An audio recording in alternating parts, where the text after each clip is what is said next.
तरकीब बनाता था। एक दिन मूसा अलैहिस्सलाम को जलाल आया, फिरौन की तरफ मारने के लिए आगे बढ़ गए। अल्लाह रब्बुल इज्जत ने कहा, मूसा क्यों उसकी तरफ जा रहे हो? कहा, अल्लाह बहुत सताता है, हद से ज्यादा जुल्म करता है। बोले, मूसा सब्र करो, आपको सता रहा है, बदला हम लेंगे। महबूबों को कोई सताता तो महबूब बदला लेने की जरूरत नहीं, बदला अल्लाह लेता है। बदला कौन लेता है?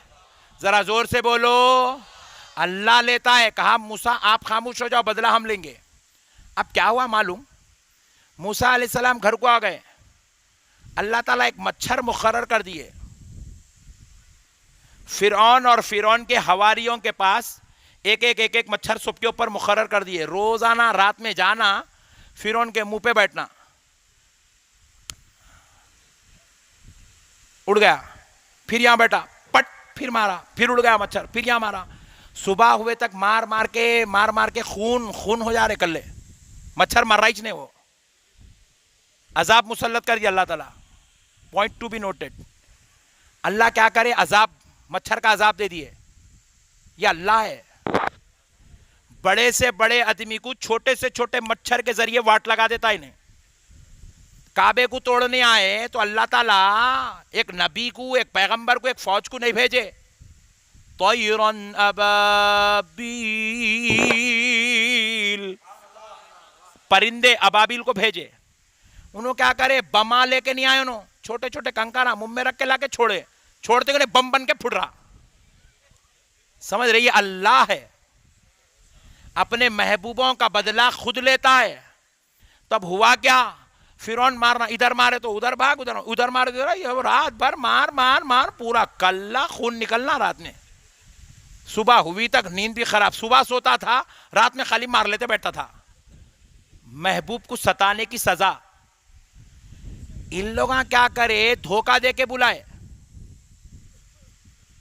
धोखा दे के कूफा को। वहां मूसा अलैहिस्सलाम को अकेले को सता रहा था, यहां तो 72 की जान ले लिए इन लोग। धोखा दे के बुलाए, जान ले लिए। तो हुआ क्या? अल्लाह ने कहा, हुसैन बदला आप नहीं लेंगे, बदला हम लेंगे। बोले, मौला कैसा बदला? बोले, ज़ैनब ने कहा क़यामत तक रोते रहे, हम इनको ज़ैनब की बात सुनकर क़यामत तक रुलाते रहेंगे, और जब तुम्हारी शहादत आएगी इन पे अजाब मुसल्लत करेंगे। ये अल्लाह का अजाब है। ये क्या है जरा बोलो? इसीलिए मुसलमानों, अंगारों पे नहीं नाचना। ये हमारे सुन्नियां भी शुरू कर दिए, अंगार बिछा के भाग रहे हैं इसके ऊपर। हौला होगा क्या? दीवाना हो गया। ये अपन लोग करने के कामा।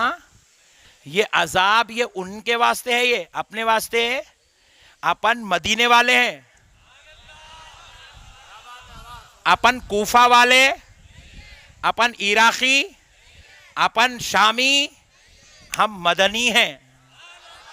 हम मदीने वाले मुस्तफ़ा के गुलाम हैं, हम हुसैनी हैं। ये यजीदियों पे अजाब है, हुसैनियों पे ये अजाब। हुसैनी अपने आकाओं का जिक्र करता है और उनके जिक्र के सदक़े में मौला की जन्नत खरीद लेता है।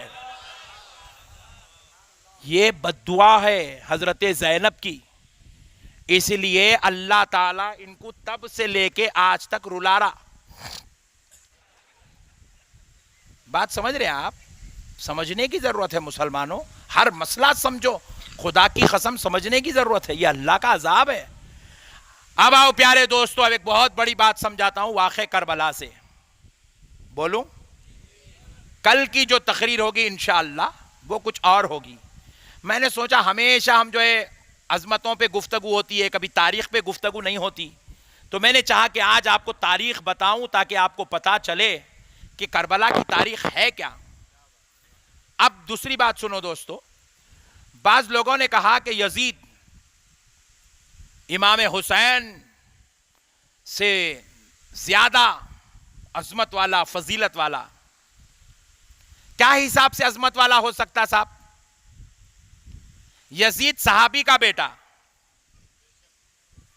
हुसैन नबी के बेटी का बेटा।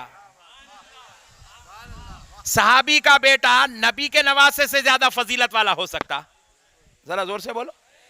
1.5 लाख सहाबा भी अगर एक जगह जमा हो जाए, खुदा की कसम मेरे हुसैन से अफजल नहीं हो सकते। हुसैन हुसैन है हर हाल में, हुसैन हर हाल में हुसैन है दोस्तों।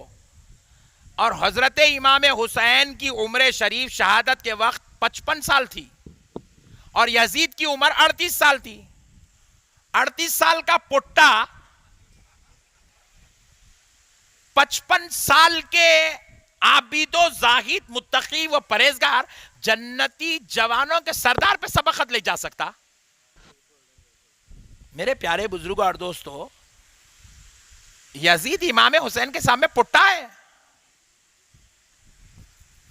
और आखिरी बात सुनो, यजीद जब इतनी कोशिश करके, इतने कत्लो गारत गरी करके तख्त ले लिया, आखिरकार अमीरुल मोमिनीन बन गया, तो बना तो क्या उसकी हुकूमत चली?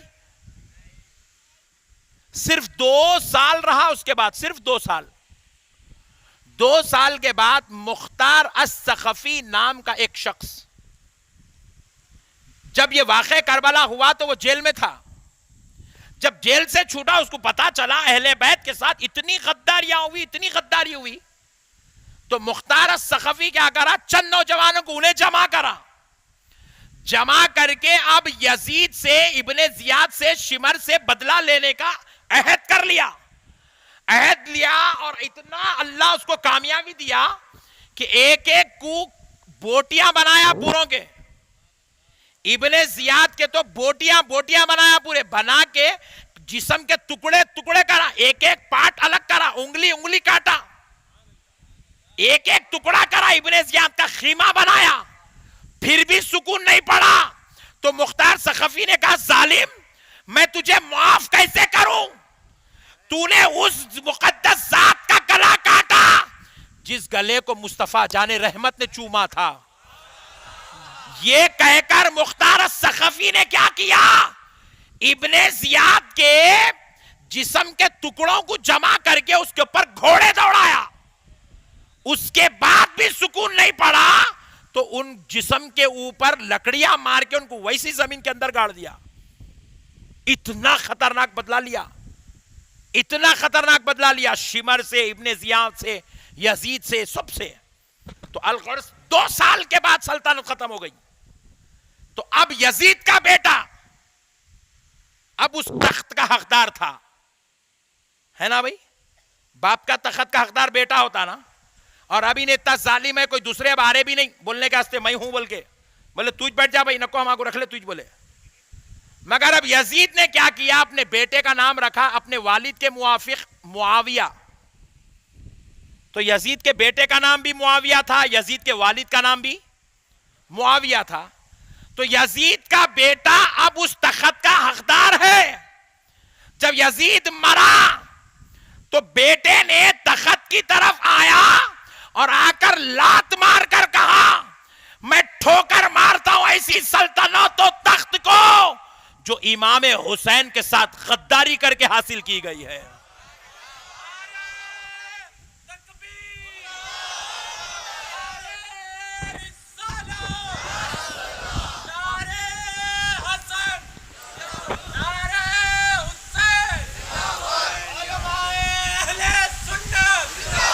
प्यारे दोस्तों, अब जरा गौर करो, जिसका बेटा खुद ही ठोकर मार दे, क्योंकि वो आशिक अहले बैत था, बेटा खुद ठोकर मार दे तो क्या हुसैन को लालच थी होंगी? नौज़बिल्लाह। प्यारे बुजुर्गों और दोस्तों, गौर करने वाली बात, खत्म हो गई सल्तनत यजीद की।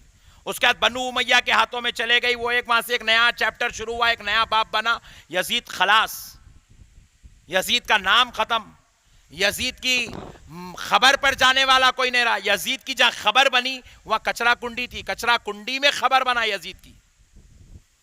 आज तक भी यजीद की खबर पर कोई जाने वाला नहीं है। यजीद जालिम और बदबख्त मनहूस का नाम है। अब दूसरी बात सुने, सरकार इमाम हुसैन रजी अल्लाह तआला अन्हु जब मैदान करबला में जंग की बात आई, बहुत बड़ी बात बता रहा हूं दोस्तों, नहीं समझ में आई भी तो भी सुनो, पल्ले पड़नी नहीं पड़ रही तो कल फिर आओ, फिर कल समझा तुम। मगर वाक़े करबला से हमारा और इस्लाम का क्या ताल्लुक है, जरा गौर से सुनो। सरकार इमाम हुसैन जब करबला में जा रहे थे, मैदान में जंग के लिए उतर रहे थे, तो सारे जवान शहीद हो गए, अब सिर्फ बचे 2 जवान थे। एक इमाम ज़ैनुल आबिदीन थे, दूसरे मौला हुसैन थे। एक ज़ैनुल आबिदीन थे, दूसरे इमाम हुसैन थे। तो सरकार इमाम ज़ैनुल आबिदीन क्या किए, अपने ताया जान का कमर का पट्टा बन लिए, इमाम हसन का, अपने दादा की तलवार जुल्फिखारी लगा लिए, अपने नाना जान रसूल अल्लाह का इमामा पहन लिए, अपने बाबा इमाम हुसैन का जुब्बा पहन लिए, जामे शहादत नोश करने की गर्ज से खैमे से बाहर आए। मौला इमाम हुसैन ने देखा कि ज़ैनुल आबिदीन मैदान करबला में जंग की नीयत से जा रहे हैं। पूछा, बेटे ज़ैनुल आबिदीन सैयदुस सज्जाद कहां जा रहे हो? कहा कि बाबा जान सब जामे शहादत नोश कर चुके हैं, अब बारी आपके बेटे ज़ैनुल आबिदीन की है। ज़ैनुल आबिदीन जामे शहादत नोश करने जा रहा है, जालिमों का मुकाबला करने, उनको कैफरे किरदार तक पहुंचाने, उनको जहन्नम रसीद करने और खुद नाना के दीन को बचाने जा रहा है। तो कहा, बेटे हुसैन, बेटे ज़ैनुल आबिदीन, अल्लाह का वास्ता तुम मैदान जंग में नहीं जाओगे, तुम ये जालिमों का मुकाबला नहीं करोगे। इमाम ज़ैनुल आबिदीन ने कहा, बाबा 6 माह का अली असगर जा सकता है, 18 साल का अली अकबर जा सकता है, औनो मोहम्मद जा सकते हैं, हजरते मुस्लिम बिन अकील जामे शहादत नोश कर सकते हैं, हजरत अब्बास अलमबरदार मैदान करबला में जामे शहादत पी सकते हैं, तो फिर मेरे बाबा आपका बेटा ज़ैनुल आबिदीन जामे शहादत क्यों नहीं पी सकता? तो कहा, बेटे मैं जो देख रहा हूं शायद तुम वो नहीं देख रहे हो।